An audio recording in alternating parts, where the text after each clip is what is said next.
great day, we will learn a little bit about equations in tables and graphs.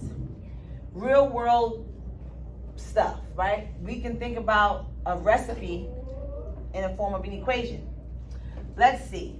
A granola recipe calls for 1 cup of raisins for every 4 cups of oatmeal. That's actually a ratio. So it's a 1-to-4 ratio, but what we need to understand is that if we had a table and we had cups of raisins,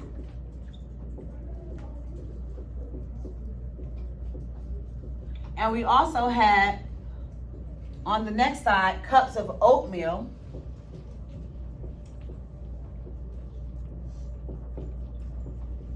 these would be the 2 ingredients that we need to make this granola bar.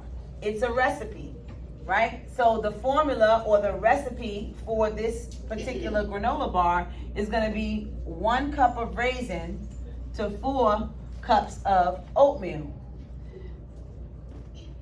It's going to yield me 5 cups total that I use for a granola bar, but 1 of them is a raisin cup and 4 of them are oatmeal cups. If I had 2 cups of raisins, I could make a certain amount using how many cups of oatmeal. Same thing would go if I had 3, 4, or 5 cups of raisins. So for every 1 cup of raisins, I'll have 4 cups of oatmeal. So if I have 2, for the first one I had 2, now I'm going to multiply the 4 by 2 to get 8.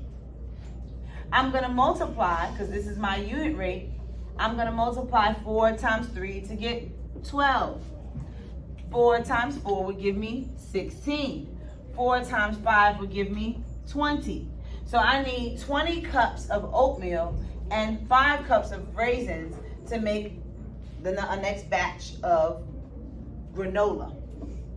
So this is a real world situation in which we can use these equations, because if I wrote it as an equation, this is just my ratio. My equation would be for every granola that I would make, it would be equal to 1C plus 4, well, we can say 1R because that can represent raisins. And the O would be for oatmeal.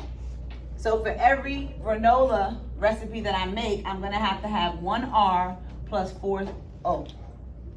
That's an equation with 2 different variables, the raisins and the oatmeal being the variables.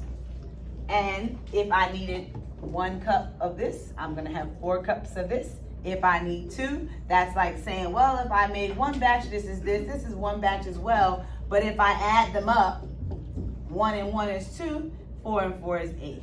So my ratio